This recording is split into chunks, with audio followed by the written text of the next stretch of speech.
A blanket stitch applique can be one of the more fun applications to do because it is so easy. And you actually have 3 stitches on this machine. Go to your row 2, stitch number 14, 15, and 16. Now you'll want to stitch out each of these just to give you an idea of where you actually, what kind of look you're after. Now sometimes what I'll do is I'll put on the clear foot that came with my machine. Now since I don't know exactly where I am, what I'll do is push the down button that allows me to, let me go ahead and show you, push the arrow down 2 times, 1 to lower it, and again, pops the foot up a little bit so I can move the fabric left or right. And then I can position the needle. Now the needle's going to come down on the outside of the stitch first. So I'm going to go ahead and take a stitch, and then just go ahead and see, it's going to do those locking stitches. And what I want to do is guide the straight stitches right next to the raw edge of your fabric, your applique. Now this has 2 stitches forward, then 1 bite in. Now stop with your needle in the down position here. There you go. Because then it's ready for turning. As we get around this curve, we're going to want to stop and kind of pivot. Now about pivoting, you want to make sure your needle's on the right side of the stitch, not the left. So just take it 1 more stitch if it's on the inside bite, then stop and pivot. I'd rather that you pivot smaller increments than 1 big increment, because then it will be nice and smooth. So sometimes I'm turning almost every time it takes a stitch in and out.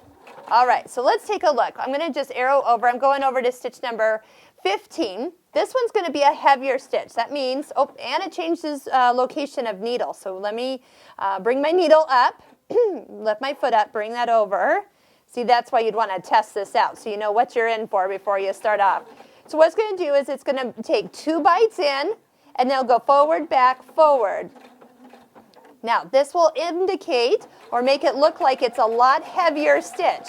Now, here's the trick on this stitch. You need to make sure you know when you're pivoting, because you don't want to pivot when it's on the backward swing or on the inward swing, because then you'll really get it out. But here's one thing nice, is I'm actually using the inside of the toe of the foot because it's just shifted this whole stitch over to the kind of right side, like right justification, and then I can work my way around there.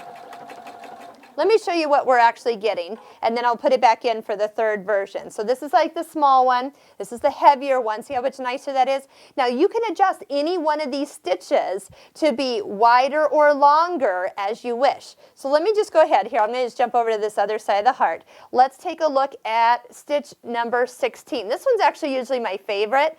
It is going to bring us back to more of the center needle position. It starts off about 2 millimeters long and 2 millimeters wide. I tend to keep things proportioned. So if I'm going to make the stitch width wider, I'm also going to make the stitch length longer. And I'm going to make it to the same amount. So then I'm going to go ahead and get kind of the same proportion all the way across. Let me do 1 more change. I'm going to make it to 4 and 4.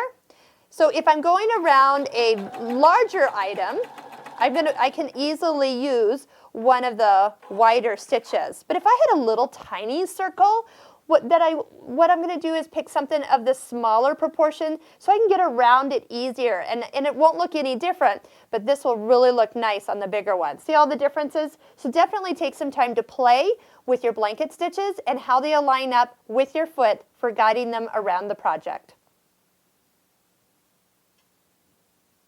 One extra thing, if you find yourself not knowing which direction it's going and you need it to bite the other way, otherwise your machine and all your fabric's going to be inside the machine, remember you have the mirror image, which will allow you to flip over the stitch and change it as needed.